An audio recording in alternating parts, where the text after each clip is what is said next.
को करूंगी।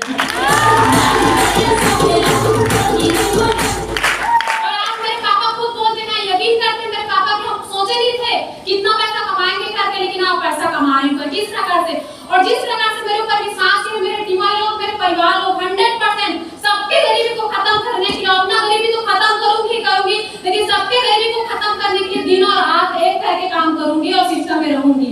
इसीलिए और हमारे आज के सीनियर जिसकी बातों को सुन करके आप 100% अपना जिंदगी बदल सकते हो। जिस प्रकार से मैं अपने लाइफ को बदल रही हूँ, उसी प्रकार से आप भी अपने लाइफ को बदल सकते हो। हमारे जीडी साहू सर जी और मिस्टर ओम प्रकाश वर्मा सर जी के जोरदार ताली होना चाहिए।